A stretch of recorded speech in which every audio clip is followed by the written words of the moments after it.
And good afternoon, everybody. Welcome to another PaintCast. My name is Ashton, the man behind the brush here at Red Painting Studios, and your host tonight as we are sitting here with JT and doing a little bit of Cygnar action for him. Why don't you say hi to everyone, JT? Hey, guys. So JT contacted me here a couple weeks ago, and he let me know. I've got a questionnaire that I send out to everybody when they express interest in getting a paint cast done. And he was explaining that he wanted to learn a little bit more about two-brush blending. And he's a Cygnar player, which we'll forgive him of that this time. So, but he wanted to really focus on the idea of two-brush blending over large surface areas. And as we were chatting a little bit here before we started the stream, he wants to also talk a little bit about doing highlights as well with two-brush blending. Does that about sum it up, JT? Yeah, definitely. Okay. What else are you hoping to get out of the show tonight? Mainly it's the highlights, but also just kind of get like a more in-depth look at how the kind of the finer points, the theory behind the two-brush blending. That's a major thing I really want to see. Okay. Well, great. Well, I'm hoping that that we'll be able to get a lot done for you here today, and that you walk away from this feeling like you're a better painter than what you came in with. So, the model that you wanted me to work on is a Cygnar charger, and I've got him all assembled here and on a block for for me to hold as I'm painting, and I'm going to kind of go with a standard Cygnar scheme here. So we're talking about the trim pieces here being in gold, this here being in gold, the cowling around the head being in gold, knee pads probably in gold there, picking out the rivets, pig iron, quicksilver type color for the boiler, just kind of the standard scheme there. Does that sound about right to you? Oh yeah, definitely. Okay, and then what I've done prior to our show today is I've airbrushed a solid base coat onto the Mini. That way it's just a little easier for me to demonstrate some techniques to you. You don't want to see me just base coating the Mini, right? Right. So, and then the other thing I've done too is I've got the two arms here that are ready to be attached and pins installed on the arms once those are painted and ready to go as well. So everything's pretty much here except for the base, which I'll get to a little bit later. Now, I want to talk a little bit about just kind of some theory with two-brush blending, and make sure you and I are kind of on the same page as I demonstrate some of these things. I know that you're a fairly experienced painter already, and just looking for a little bit of refinement here. But one thing I notice about paint schemes, or not paint schemes, but painting styles, and the way people do different techniques is everybody has a different way of doing it. No two people do it the same. I was reading a post the other day by Justin McCoy, the guy that does Secret Weapon Miniatures, and he was saying that he took a class from, I believe, Meg Maples as well on two-brush blending, and then it was such a different experience for him because the way she demonstrated two-brush blending was so much different than how he did two-brush blending. And so I think that that's one thing that as we work together here and as we talk, we need to make sure and be on the same page with that. So as far as what techniques are what. So when I think about two-brush blending, the reason why I like to use it is because I'm able to quickly get a variation, a jump in color, from shadow to highlight fairly quickly with two-brush blending, and then you can soften that edge out, really well. The other reason why I like to use two-brush blending is because when you're getting into really tight areas, like for example, right down here, this joint here between these two armor plates, wet blending that, glazing that, even airbrushing that, that can be really tight, but two-brush blending that, you can get in there really easy with the airbrush, soften that out, and make it look quite nice. So, so it's a great technique for a lot of reasons. But in order, I think, to understand two-brush blending and how it can be the most effective, you've kind of got to understand or pay attention to the way that light and shadow interact with one another and how they create depth in a model. So you have, I don't know how much you know about the eye, JT, but I used to work in the eye industry, and you've got rods and cones in your eyes, right? Right. And one of those perceives light, the other perceives color. Well, what gives you and I depth perception, and what allows humans to be able to tell how far something is away from you, is the fact that our eyes pick up a lot more color than most animals. And so color is a great way to add depth perception to a model. So our depth to a model, excuse me, and contrast to a model. So when you're looking at your charger here, you've got these two big round shoulders here, okay? And as it sits right now on the screen, it's really hard to tell or see the detail in those shadows because you've got just a uniform color across the surface. But as we start adding some shadow into these two areas, it's going to create that difference in color between the two parts, which will give the model depth. And so when you're placing your shadows and your highlights on a model, you want to think in that context. What are the areas of the model I'm wanting to emphasize? Where am I wanting the eye to be drawn? And you can use your shadows and your highlights to direct that that attention of where you want the model to have. So a good way to think about a model in general is to think about it like a ball. I've got this stone ball here, and if you look at it, even just with the way the light is playing off of it right now, you've got a highlight here, pretty strong highlights right there with the reflection, and then quite a bit of shadow on this side, right? And the same thing can be applied to your charger here. If we had the light source coming from over here, for example, you'd have strong highlights here, strong highlights here, but then on this side of the model, you would have quite a bit of shadow being created. Right. When I paint a miniature, I like to keep the shadow and the highlight fairly global, meaning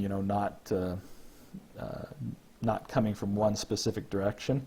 So if we were to look at the mini from the side here, I usually kind of envision that the light source is coming from an area in front of the model and above it. So Okay. just to create kind of a global type lighting experience. So when it comes to actual two-brush blending, the technique is fairly simple.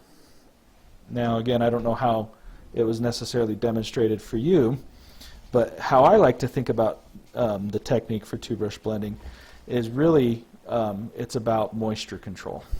Okay, if your paint is too dry, you're not going to get a smooth blend. If your paint is too wet, you're going to get more of a wash effect. So the idea is to try and find a paint consistency that is right in the middle between those 2 points. Okay. Okay. So to two-brush blend, you're going to need obviously your painting surface. You're going to need some clean water, rinse water. You're going to need 2 brushes, a blending brush and an application brush. This Scharf size 2, I believe it is, size 1, is the one that I use as my application brush, and I use a slightly larger Raphael size 2 as my blending brush. Sometimes I'll use 2 size 1s, depending on if the area is kind of small, but generally I like to have a bigger brush for blending than I do for applying. Yeah, and for Meg's class, we used size 2 and size 3 synthetics from, I think it was K-Rel or somebody like that. Yeah, yeah. And synthetics actually are pretty, I've had some success with using synthetics before with two brush blending. So don't think that you have to only use you know, a Kolinsky Sable brush for two brush blending. I have done it with synthetics before. Very cool. The other thing too is with two brush blending is I do not like to use a wet palette when I two brush blend. I like to use a dry palette, because sticking with that idea of it being about moisture control, if you've got a wet palette there, your paint is absorbing more moisture as it sits on that wet palette. So, and as it absorbs more moisture, it becomes more difficult to two brush blend the edge of that surface. So so use a dry palette. I keep a palette, you know, a dry palette here on my desk, and just add a drop at a time to it. So, but the basic idea is you have your two brushes. You'll use your application brush to add a dot of paint there, and then you'll use your blending brush to blend that edge out. And the motion that I use when I do that is I will put the brush on the surface, and I will start to move back and forth, and I push into the paint and then pull back out of the paint. You don't want to put your blending brush right into the paint. You want to establish some of that moisture on the surface in front of the paint, and that's what will prevent that bathtub ring effect that you hear people talk about by doing that. Go ahead. Oh yeah, I was going to say, I read in one of the tutorials I was looking at that you want to create like a dance floor, basically, like with your saliva when you're doing that. You know, how you're kind of drawing it out like that. Yeah, I can understand what you're saying there. I like that analogy, Yeah. a dance floor. Yeah, and that's true. You do want the surface. You kind of have to plan ahead a little bit. Like if I'm looking at your charger here, let me set this piece of paper aside. If I'm looking at your charger here, you kind of have to plan ahead a little bit where that shadow is going to be, because as you bring your blending brush in and you start working that area, you want to apply that moisture across that whole area of where you want the shadow to be. You know, you have to kind of think in advance a little bit and kind of plan your painting out, which I think can be a little difficult for newer painters. But back to my little card here, just to demonstrate how the technique works. You literally are going to take a dot of your color and you apply it to the surface, and then take your blending brush and start moving back and forth prior to the paint, and then push into the paint and then slowly pull out. And you create your blend as you pull that way. Is that pretty similar to what you were learning before? Yeah, definitely. Okay. Yeah, that's pretty much it. And she actually, Meg actually didn't thin her paints out either, and actually used a dry palette as well. She was using like a 6-cup well palette, kind of like what you Yeah. said just now, actually. Yeah. Now I'm going to take my pen here, and I'm just going to kind of draw a little bit of a corner here. Okay. Actually, we'll just draw a cube or a square surface. And let's assume our light source is kind of coming from right here at the top. Okay. And let me make a couple of adjustments on my camera there so it's a little easier to see what you got going on there.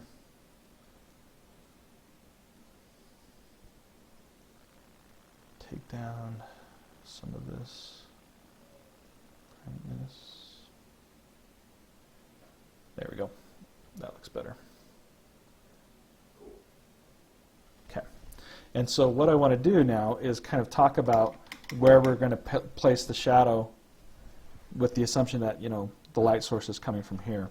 You know, your most intense highlight is going to be up here in this corner, but your most intense shadow would be down here in this corner. And your shadow would actually kind of come up this way more as opposed to going down this way more because of the relationship of where the light is. So using the two-brush blending technique, you'd put your shadow color right there in the corner, and then using your blending brush, make sure you wet the area of where you want that shadow to be,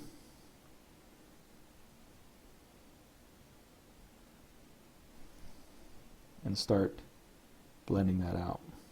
I'm getting a little bit of ink running from my pen. But you can see that in application of kind of what we're talking about there. Yeah, definitely. Does that make sense? Yeah, yeah, Okay. it really does, and it's cool to see it like that too in the square. That actually kind of helped me because that was like part of what I was struggling with like the zenithal method. You know, is kind of visualizing like how it's supposed to work with the light source. Right. You know, and you know, I'm just kind of demonstrating here on a two-dimensional object. But if we were to actually, again, assume the same light source orientation and give ourselves a sphere here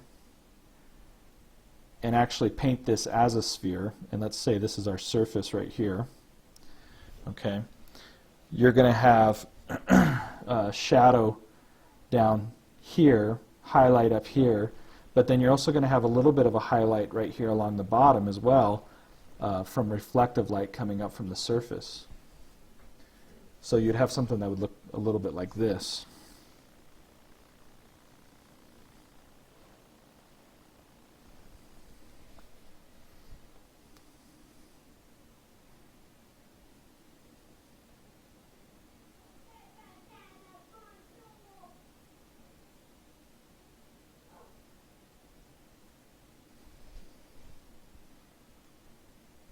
It's almost like working with watercolors on this piece of paper here. Right. Back in kindergarten again. Oh yeah, definitely. Finger painting, you know. Sure. So that's that'd be kind of the rough location of the shadow there against the highlight, and then you would take a highlight color like frostbite here real quick.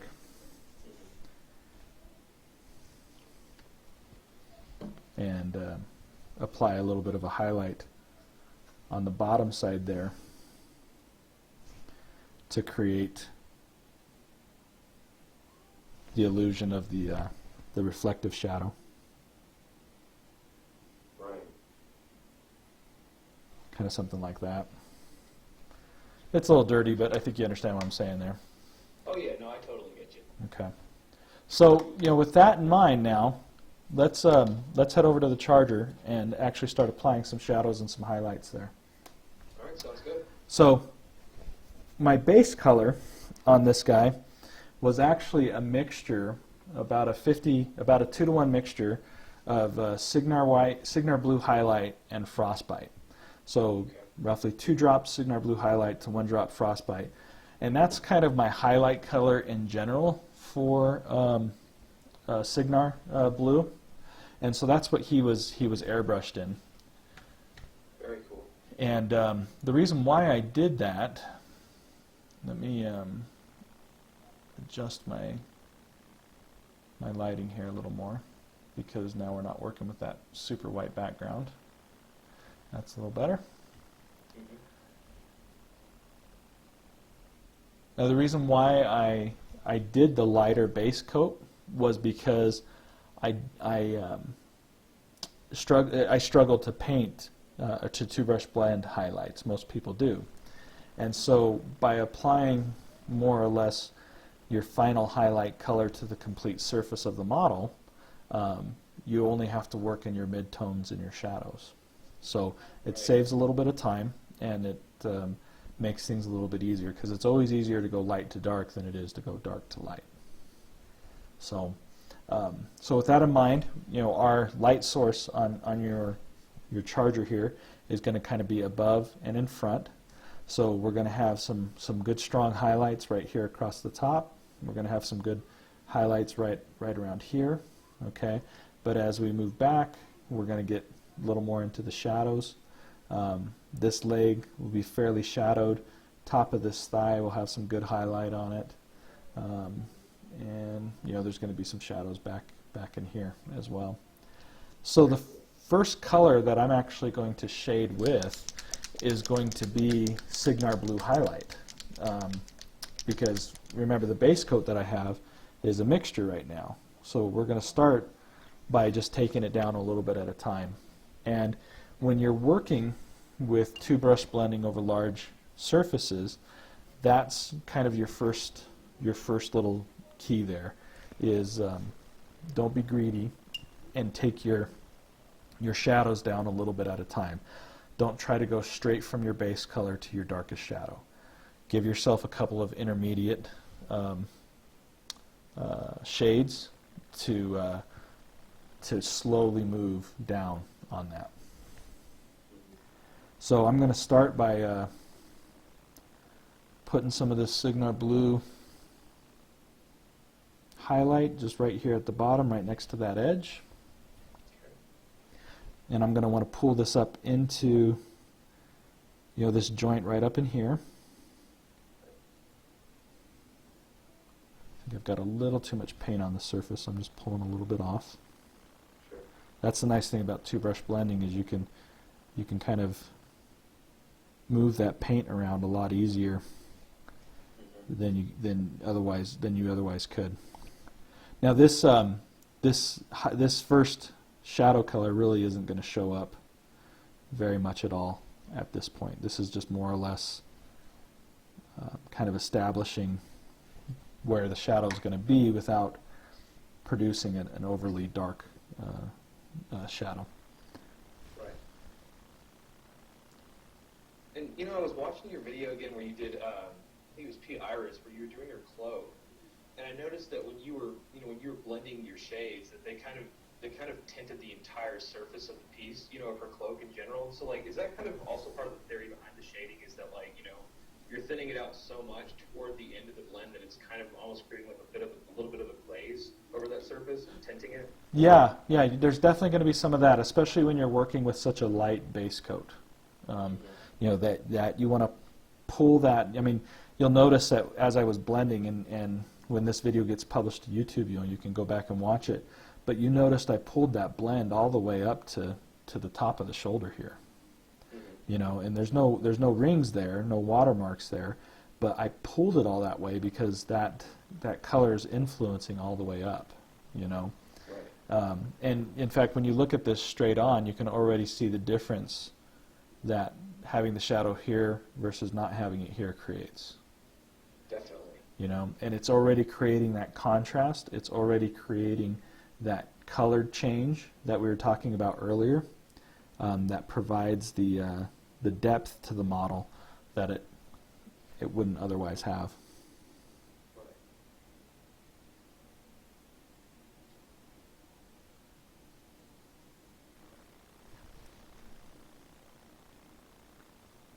And I think a mistake I made too early on when I was trying to learn how to do this, even in Meg's classes, I kept trying to thin my paint, and I didn't really think that you could get away with not thinning your paint, but I didn't realize at the time, of course, that P3 paints were made specifically to do this. So I think that was another hurdle I had as as someone pretty new to it. Yeah, and I think that's a mistake that a lot of new painters to two brush blending make is trying to thin their paints out, and really you don't need to. Even like other brands of paint that aren't necessarily designed, quote unquote, for two brush blending, like Vallejo, and for example, you really don't need to thin those paints out much at all. Right. All right, and I'm just going to apply a little more here.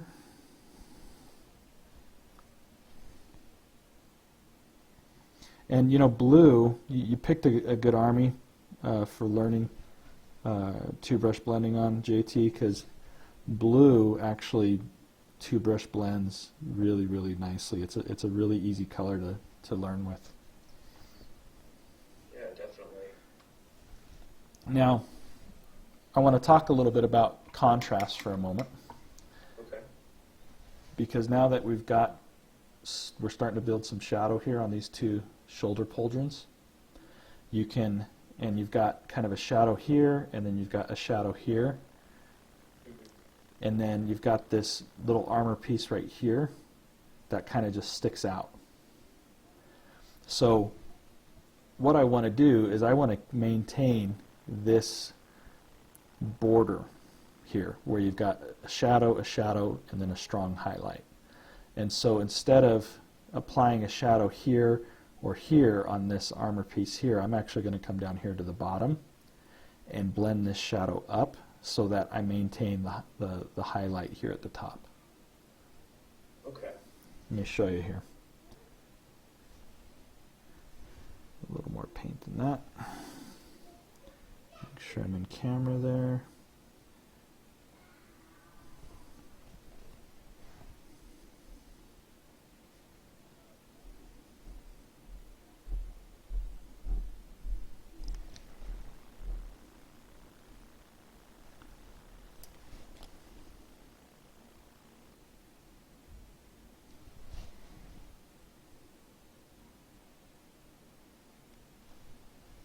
And then I bet when you like color, when you put the metallics on that screw there too, that's going to kind of give it a cool contrast as well. Yeah. Like a little highlight underneath that. Yeah. Yeah, and do you see that now, the contrast that's creating? So you got shadow here, you've got shadow here, but then you've got highlight on this piece here, and then Right. shadow at the bottom. Yeah, because when I was looking at the studio version of that, I was wondering like how they were able to accomplish that on that that particular small part of the piece. That was what was really like kind of blowing my mind about that technique. Well, and the other thing too is as I blended that piece there, I intentionally kept, I used a little bit more moisture than I would otherwise, because I wanted to keep it more wash consistency. Again, that's another advantage to two-brush blending, is you can kind of control how much moisture is on that paint, Right. and adjust the effects accordingly. Mm-hmm. Okay, that kind of cleans that up a little better there now. Right. I just put a little bit more of the base color on that edge because I leaked over a little bit. Gotcha. So do the same thing here now on this side with this piece right in here. Make sure I'm on frame there. How does the lighting in the image look on your side there, JT? Everything look okay? Oh yeah, it's looking great. I can see everything. Okay, good. All right. So I want to actually pull this blue color a little further up, I think, than what I already have. And again, that speaks to what I was saying earlier about not being greedy. Mm-hmm. So I'm going to really put a little bit more on this time. And again, this is just the Cygnar blue highlight that I'm using at this point, Wow. because I've started with such a light base coat.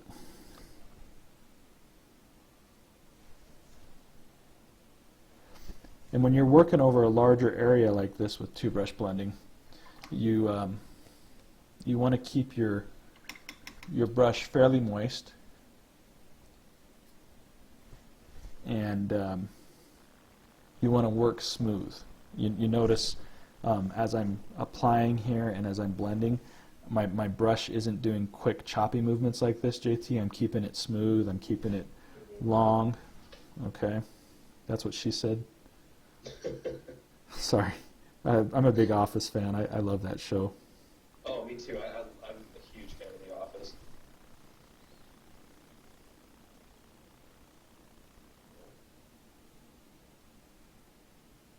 You know, something I've been thinking a lot about lately, and I was kind of debating whether or not to talk about this tonight, but I don't know. I think it's applicable. I don't know how much you know about philosophy. Socrates, Aristotle, those guys. Right. But Plato, he had this idea of what he called the forms, And basically, out there in the universe was the perfect form of everything. Okay, a horse, for example. What we would see around us here on this earth were simply imitations of that perfect form, but the perfect something existed out there. And part of the philosopher's job in life was to just simply discover what that perfect form was. And discover is not even the right word, because they're just rediscovering it, or relearning it, rather. Anyway, I've been thinking a lot about my painting lately, and I think it's kind of the same way. I think that there is a perfect way to paint this miniature right here. But my job and your job as a painter is just to rediscover what that perfect way is. It already exists, and what we're trying to do is just bring that out. Kind of like the whole sculptor thing, Sure. The beautiful sculptor of the athlete, or the beautiful sculpture of the athlete in the marble has always been there. The sculptor just removed the pieces, right? Right. It's kind of the same idea, I guess, here. The paint job's always been there. We're just rediscovering it. So, Yeah. Little existential, little deep, maybe, but I don't know. Sure. No, I like it. So there's my Yeah. there's my second coat of the blue highlight. Okay, and you can see how I'm starting to establish some areas where I'm leaving the shadows Right. and the highlights. Okay, and I think what I'm going to do now is move to the back of the shoulder with this base color, and then we'll move on to the next shade off of the shoulder there. Cool. Okay. So I'm looking in chat real quick. Minuteman10 says he hates me. So we all can't be perfect, I suppose, right? Right. All right. And that piece is you're talking about the allegory of the cave, right? Isn't that what that was? Uh-huh, yeah, exactly. So you do know a little bit about philosophy then. Yeah. Yeah, just a little bit. Oh, okay. Your stock just went up in my book, JT. Yeah, right. When I was a freshman in college, I thought for a brief moment about majoring in philosophy, and I'm glad now that I didn't, but at the same token, I'm glad that I took those classes too. Yeah, definitely. Me too, actually. I did the same thing. I went into a similarly useful field. Useless field. I was a liberal arts major, so, But, I always enjoyed my philosophy classes. Yeah. Well, and what I do now as a profession, with working with the people who have a mental illness, I actually find a lot of the stuff that I learned in some of those philosophy classes is pretty applicable in some ways. Oh, I bet. For sure.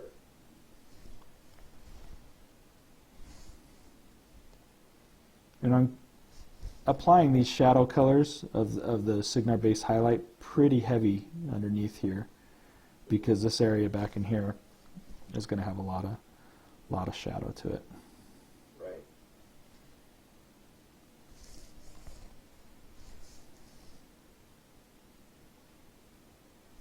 No, I remember from my class too, that she was saying you could even two-brush blend glazes, Uh-huh. which I'm not sure how you would do that. But yeah, have you ever tried doing that? Uh-huh. Yep.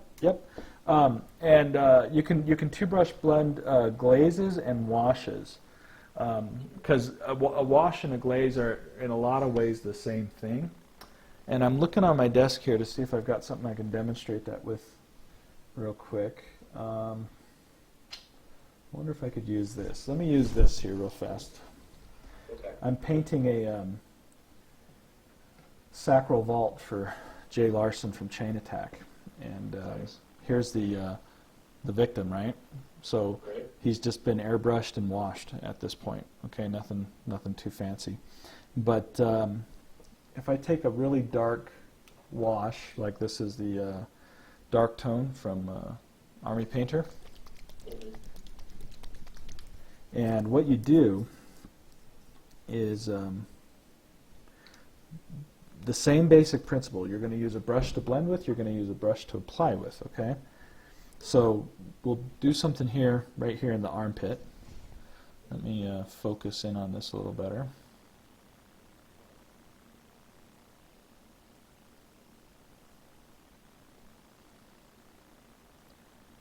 Okay, you can see that area fairly well there. Okay, and what you'll do is you'll take some of this wash or glaze and you apply a glob of it.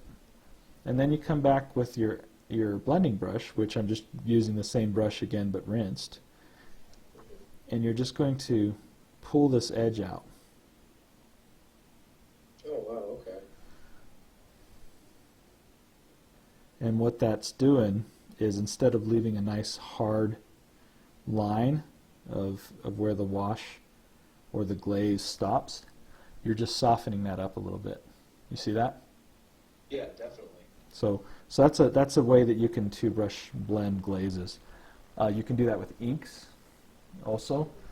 For example, let me just come back. Let me go to the sacral vault here that I'm painting for Jay. Let me zoom out.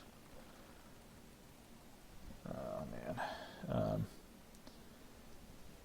this is going to be a lot harder than I thought. This is the kind of some of the blood work that I was working on. Right here you can see. Right here it's really dark, but then as it's pulled away, it's lightened up.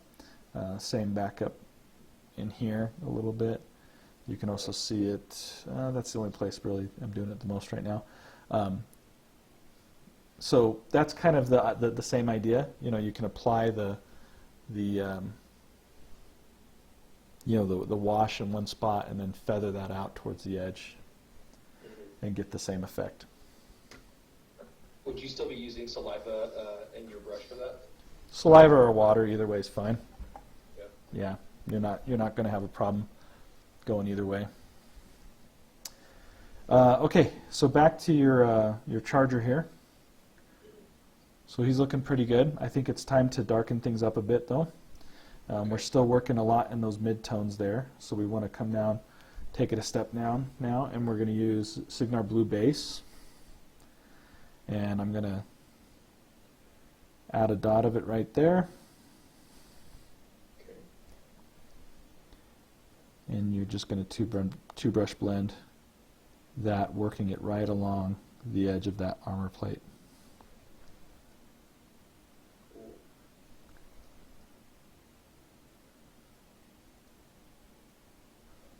What's your wrist motion like when you're blending? Do you keep it kind of loose, or do you just like use kind of like your whole hand instead of just your wrist? Or?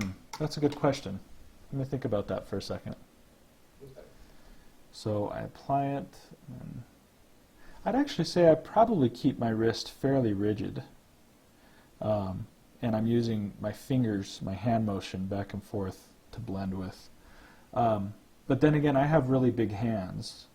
And so as my fingers move, I'm able to cover a lot larger of an area. So yeah, let me just think about it. Yeah, my wrist is pretty rigid right now as I'm blending this. That's a great question, though. I mean, the larger the area you're working on, yeah, the more your wrist would need to move. So. Yeah, that's something I've been experimenting with a lot recently as far as like that goes, is like for like smaller areas, you can keep your wrist looser, so you can go a little bit, smaller, because, of course, like, the brush and all that good stuff would be kind of proportional to that. So, yeah, that's something I've been thinking about a lot lately when I try that. Yeah, that's a good question. I know when you're doing, oh gosh, what's it called? Pinstriping. I don't know if you've ever seen anyone do that or know anything about that, but I've practiced it a little bit before. And they say when you're drawing your pin line, you pull in a straight line, with your arm, and if you're pinstriping and you start to turn your wrist, you'll get a crooked line. So you shouldn't be moving your wrist when you're painting long, smooth strokes like that, apparently. So. Right. All right, let me come back on here now. Underneath here.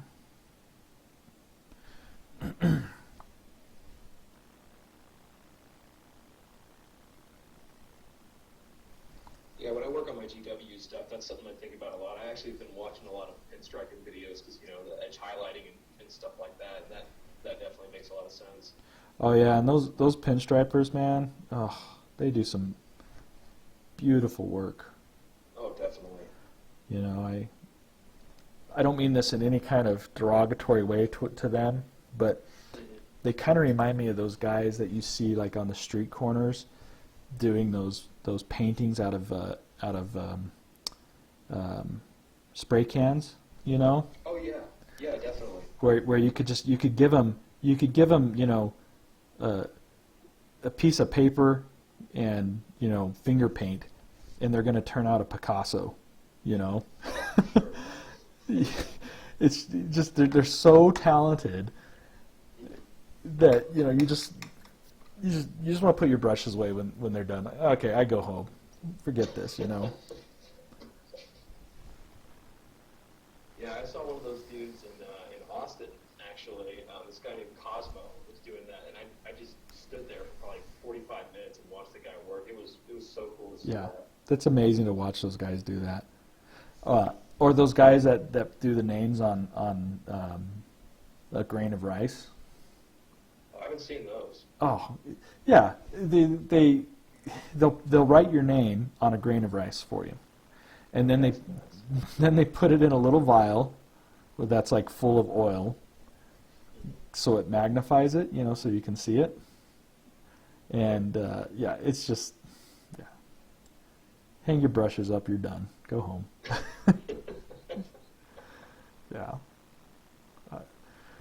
Every now and then you start thinking, oh, I got this painting thing down.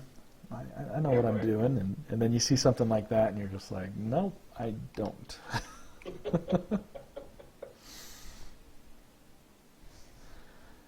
All right, so we're moving along pretty quick here. So I've been painting this guy for about 30 minutes now, and you can already see how far along I am, you know, on establishing, you know, the shadows and the highlights. Yeah, definitely. So this is one of the advantages with two-brush blending. It just moves a lot faster. Yeah, that would take you forever to wet blend, it looks like. Oh yeah, that would take some time. That's for sure. Yeah. Yeah, I don't know if you remember that Ultramarines captain picture I sent you, but the sword that I wet blended, that took me like 45 minutes. Oh really? Oh yeah. Well, you know, and that's the thing. You're going to get, the more you do this, the faster you'll get, and the easier it will get. So that it's not such a it's not so taxing, you know, on your time or on your emotional, you know, your emotions even, you know. I'm just adding a little bit of shadow in right here next to the edge of the shoulder, where there'd be a little bit of a shadow collecting in that recess there.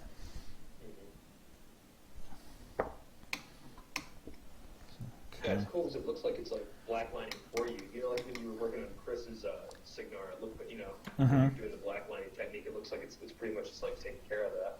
Well, and this is a model that I think is very friendly to two-brush blending, to be honest with you.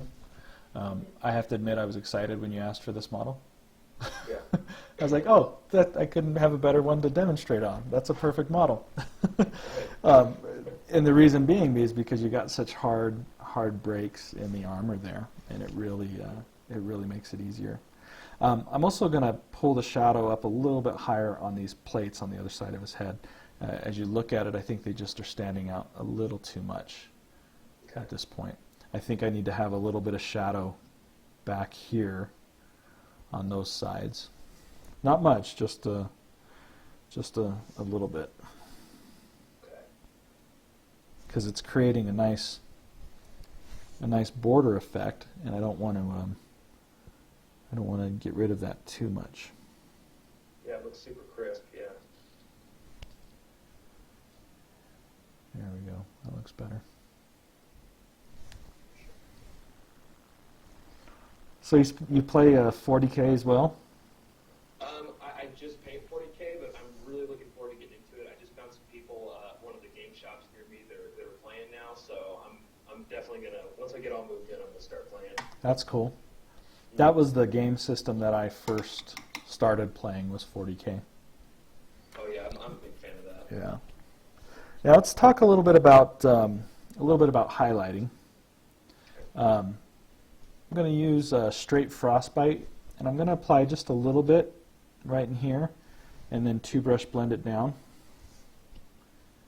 And when you're working in a small area like this, you don't need to worry too much about your highlight getting chalky. It's when you're working over a large area that you'll run into problems.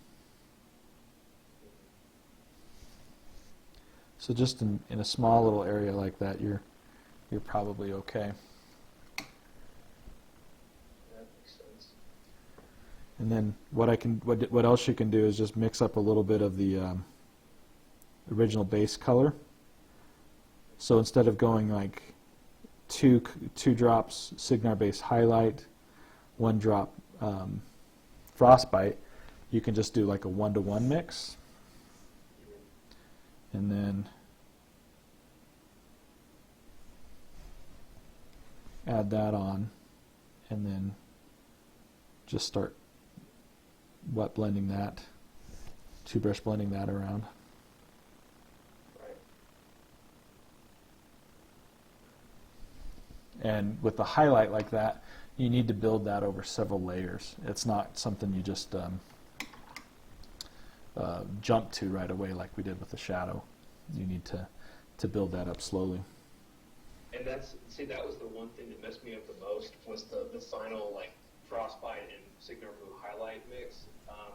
So I would put it on the very tops of the shoulder pads and try to blend that down, and it just like it didn't look like, it just gave me bathtub rings basically. Yeah. I just kept wondering about why it was doing that. Yeah, and on this guy here, you could add a little bit of your highlight starting kind of right there at the top of this this rivet hole. In fact, let's kind of do that a little bit here and play with it and see what happens. So if I just add a little bit of a line of it there.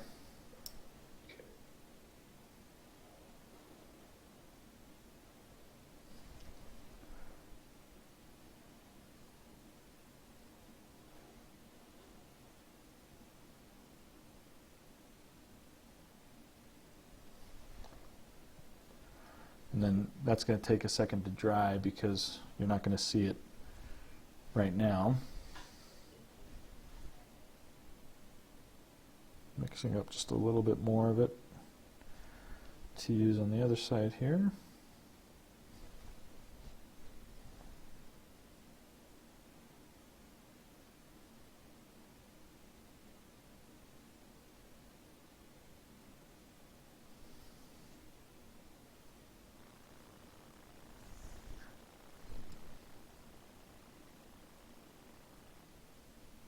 Yeah, you just got to slowly build those highlights like that up. That's the biggest thing. You just can't jump from base coat to highlight in one coat like that. When you're working with two brush blending, you got to do it a little bit at a time. Yeah, and that's definitely been my mistake, because I take everything out of those Horses and War Machine books, which are, don't get me wrong, are awesome. Right. I like look at their step by steps, and I'm like, oh well, wait a minute, like they're just going like one coat to one coat. So, like I never really thought about it and doing it in layers, even though it should have been. And to be honest with you, maybe that's how Matt does it. Maybe he's good enough at it right now that he can go straight from one color to the next. Oh yeah, for sure. There's no yeah. Right, you know, but I'm not that good. Oh yeah, me either.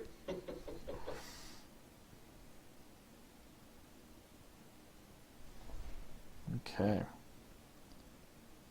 Just kind of adding some of the shadows here along the rivets.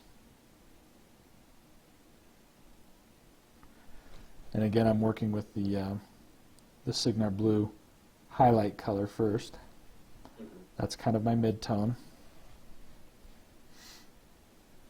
Not really going much past the Cygnar blue base as my base coat color.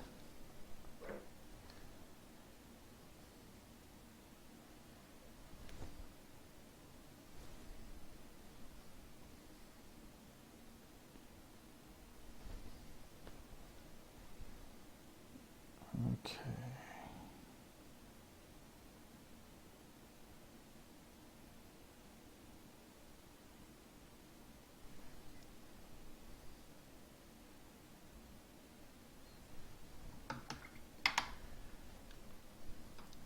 Okay. Yeah, he's coming along well. Yeah, definitely.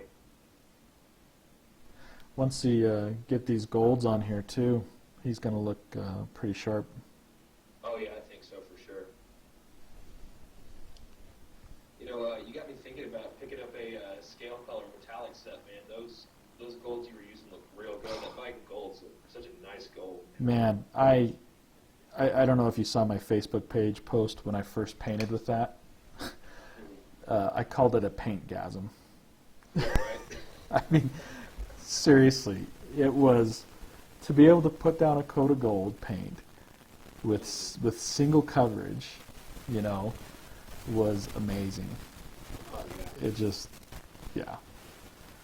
I have spent a large part of my hobby life looking for a gold paint that does what that one does. So, and that's what I'm going to be using on this guy. I'm looking forward to that for sure. So, getting in here now underneath this leg. I don't know how well you'll be able to see it on camera there. Oh yeah, I can see it. Okay. So we're getting right near an hour, and this is about usually where I like to wrap up the first one. So, and what we'll do is we'll talk off air, you know, in the next day or two about how you want to continue with this. You know, whether or not you want me to continue demonstrating the blue, or if you want me to finish that off air and next time we go right into metallics, or, you know, what it is. But, you know, we don't have to make that choice right now. We'll talk about that. You know, I'll email it with you, or email you on that. But, you know, in the meantime, any other questions? Has any other questions come up as we've worked here this afternoon?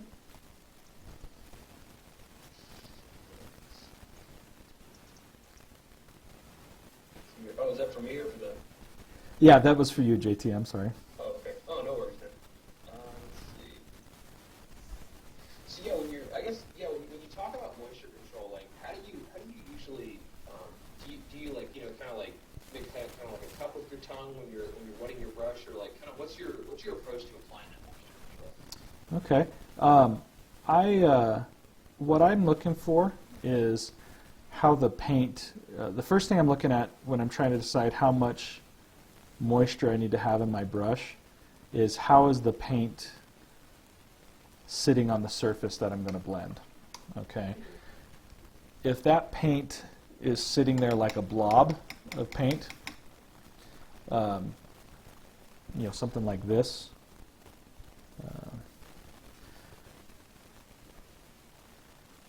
where it's just kind of a glob sitting there like that, I'm going to not use very much moisture because there's going to be a lot of moisture in that paint. Right. Whereas on these areas underneath here, where I kind of just applied a line of paint, you know, something like this, where I'm just going to draw a line of it, and that paint's fairly thin, I'm probably going to use a little more moisture on the brush. And the nice thing about the Kolinsky sable brushes, over the synthetic brushes is you're going to have a lot more capacity to hold moisture than the synthetics. The synthetics can't hold as much moisture as the Kolinsky's can, or at least that's been my experience. And so if you're two-brush blending using a natural hair brush, you're going to have a lot more moisture in your brush than you would otherwise. So if I was using a synthetic, I'm going to be putting that brush in my mouth constantly. But using a natural hairbrush, I can wet it and set it to the side, a time or two before having to clean it out and wet it again. Right. So as far as what you were asking about cupping my tongue, I don't necessarily create a little well of saliva on my tongue. I'll pull my brush across my tongue after I've rinsed it out, but a lot of the times the moisture I'm using on my brush is coming from my rinse cup. Oh, okay. Yeah, but I will pull the brush across my tongue if I need it quickly. If I can see that paint's drying faster than I want it to. Makes sense. Then I'll grab some moisture from my mouth to do that. Or I'll grab moisture from my mouth to reshape the brush. Like, see, this paint right now that I'm working with on this thigh, it's starting to dry out. It's been sitting on the palette for a while. So I'm needing to use a little more moisture to spread it around a bit.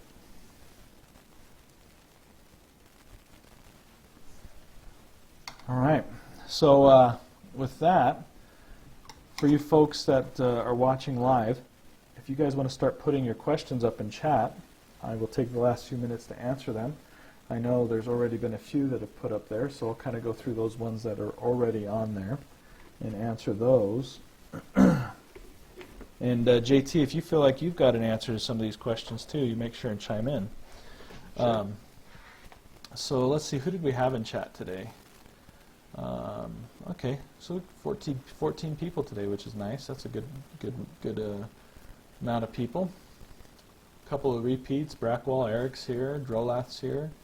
JS Twitch, he was on last week when we were talking about airbrushing quite a bit. So good. I'm glad to see some repeat viewers. That's nice. So scrolling back up to the top. Let's see here. When you put down the spot of shading blue, are you using a more watery blot and then drawing it out, or just using it straight out of the pot? That's the question from Minuteman 10. Yes, I am using it straight out of the pot. I use a dry palette, or a well palette as it's called, to put my paint on when I'm two-brush blending. As I was explaining at the beginning of the broadcast, two-brush blending is about moisture control, and you want to be able to keep the edge of the paint wet.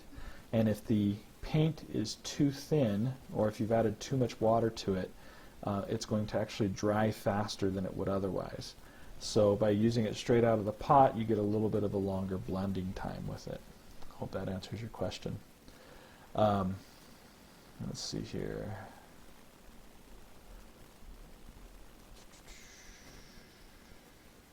Stop painting for JJ is OP.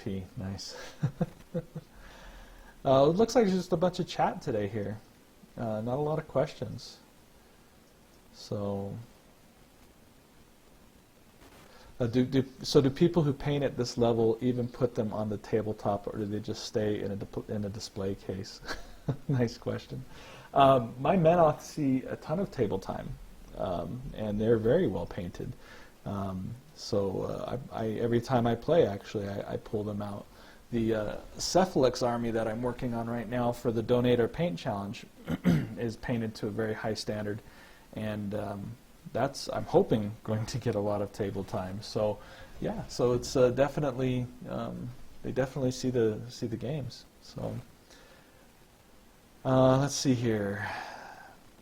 Okay, JS Twitch is asking, how do you decide how dark to take the shadows? How do you recover when you've gone too dark? Great question. let me even demonstrate here.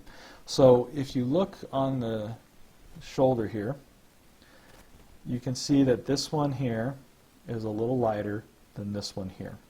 And so this one here needs to be reclaimed a little bit. A little bit of color needs to be reclaimed because it's a little too dark. So the way that I do that is I first off kind of eyeball, and I know this is really subjective, and I apologize in advance, but I kind of eyeball how dark that color is, how much darker than the original base coat did this end up getting. And I'll try and mix a color that will match that. So let me grab my Cygnar blue highlight, and let me grab a little bit of frostbite. And the way that I'm going to do this is I'm just going to kind of feather it on, because I can always clean things up a little more later if I need to. And I can always soften the edge a little bit too if I need to. So I'm just kind of mixing up on my dry palette here a base color that's just a touch darker than my original coat. And I'm just going to pull a little bit of water out of my palette and just smooth that out a bit. And this is the color that I'm working with there. And I'm just going to start kind of slowly with quick brush strokes reclaim that area. And I'm wanting to have my brush strokes end at the point where I want the color to be the most concentrated. And then if I feel like I'm building up a little bit of an edge, I'm just going to lick that brush a little bit and just kind of soften that edge. And you can see I'm already getting back to kind of where I started with that original color there. So that's how I would do that. I would keep working that area until I was back to where I started. Now, the other part of your question, how do I decide how dark I'm going to go? That's also very subjective, because it's going to depend a lot on the look that you want your army to have. So, for example, well, let's pull out that Cephalix model that I was working on here. So here's the Cephalix model I was working on, and you can see he's quite dark. He's got a lot of shadows built up on him, and a lot of darkness there in those shadows. And the reason why I did that is because I wanted to create a miniature that looked a little more evil, a little more sinister. So there's going to be a lot more shadow involved in doing that. Okay, you take something like the Asphyxius model I was working on the other day, and grab that. It's sitting right here by my desk. I was doing this on a PaintCast the other night. It's not as noticeable as the Cephalix miniature that I was using, but I've gone pretty dark on those shadows again because I want to create, again, that effect of being dark and sinister. If you're looking for the opposite effect, if you're looking for that clean look, that bright look, take a look at the Centurion that I was working on for Chris. You know, I didn't pull those shadows out very far because I don't want it to be highly shaded. I want it to be more clean looking, more light looking. So the shadow, the amount of shadow you use is really going to be largely influenced by what is the overall effect you're trying to achieve with your army. And so if you answer that question, you can answer the question of how dark you should take your shadows. Let's see here.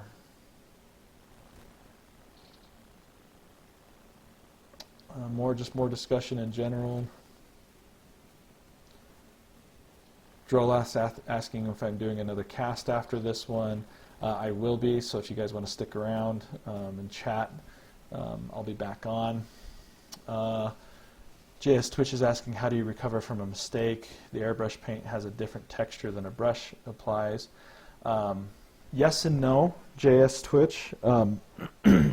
If you have airbrushed I don't want to use the word correctly, but if you've airbrushed consistently, or if you've applied your base coat in a consistent fashion, you will be able to hand brush paint over that airbrush coat and not tell the difference. So it takes practice, but it is something you're going to be able to do. In fact, I'm trying to think when I'm going to be doing this one. It's probably going to be more towards June, the end of May. There's an Imperatus paint cast that I'm going to be doing, and we're actually going to be, he wants the carbon fiber look on Imperatus, and so I'm going to kind of show how to do that in combination with an airbrush and a paintbrush. And so that'll kind of answer that question then, but I think that paint cast is happening mid-May or June even, I can't remember exactly. But you can do that though. Drolath is asking, how do you deal with inconsistency between two paint pots, i.e. run out and open a new pot and it turns out to be noticeably different than what you had been using? Honestly, I don't worry about it, because unless I'm painting a piece for like competition or something like that, once you have a table full of miniatures, slight variations in color, no one's going to notice. In fact, if you look at my Menoth, you can see that the teal changes a little bit from mini to mini, but when they're all on the table they look great. When they're in the display case they look great, but if you hold them up next to each other you can see that there's inconsistencies. So I really don't worry about it too much. If you're dealing with a color like red or blue or green, you can always use inks, glaze the surface with inks to modulate that color back to what you originally wanted it to be. So it's pretty straightforward at that point. So that's about it then. JT, any other questions? No, man, you pretty much covered it. All right. Well, I will be emailing you then probably later this afternoon or tomorrow about where we'll go from here. But it was great having you on tonight, man. Thanks, man. You too. All right. We'll chat later. And for the rest of you in the chat, just hang out for about 5 minutes or so. I'm going to take a quick break, and I will be back working on some more miniatures. Thanks, JT. Thanks, guys. See ya.